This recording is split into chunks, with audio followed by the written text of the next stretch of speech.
professor.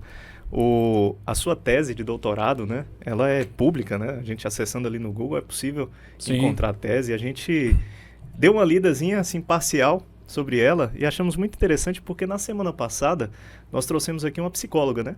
E ela falou sobre os desafios da mente, das emoções, o controle emocional. Uhum. E na sua tese o senhor fala justamente sobre as finanças comportamentais, né? Tomada de decisão que às vezes é influenciada por uma questão psicológica. Correto. Então, transitou por ali. É uma questão muito interessante, né? E quando a gente olha o contexto do Brasil, como está a situação financeira, é óbvio que existe um contexto econômico por trás, né? Mas o brasileiro, ele não é a melhor referência do mundo, todo mundo sabe disso, quando se trata de finanças, né?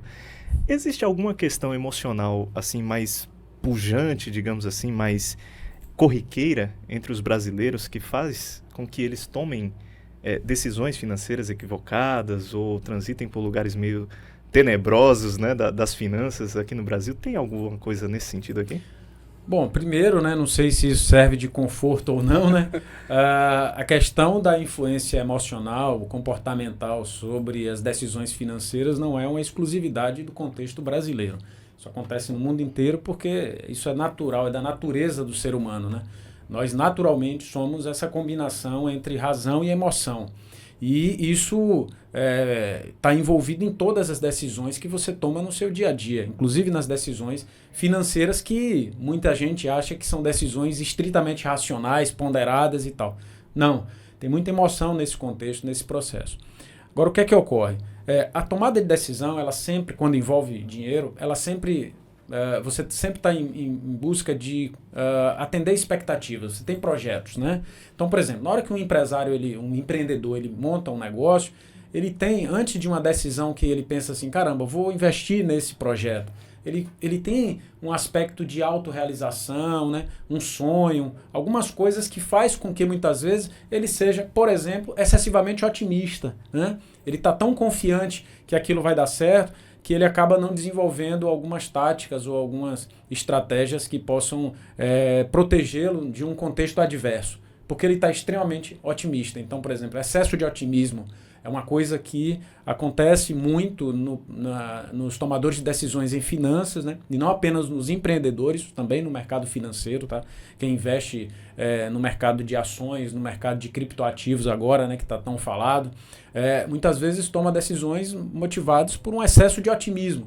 O excesso de otimismo é acreditar que as coisas vão sempre acontecer tão bem ou melhor do que se possa imaginar, ou que as probabilidades sugerem, tá, ou apresentam. Essa é uma questão. Outra questão, no caso do brasileiro em particular, que você questionou, Anderson, nós somos um povo extremamente imediatista, sabe? Então o brasileiro, por exemplo, claro, quando a gente fala assim, não estamos dizendo que todo brasileiro é assim, a gente está falando na média. Ele pensa que ele não vai plantar uma árvore porque leva muito tempo para crescer, sabe? Sendo que, na verdade, a árvore vai crescer independente de qualquer coisa. Então, o processo de fazer, por exemplo, reserva financeira passa por isso, né? Poxa, mas caramba, eu vou ter que investir para acumular X, eu tenho que levar 10, 15, 20 anos. Isso é muito tempo, sabe? E o tempo está passando independente de você achar que ele é muito ou pouco.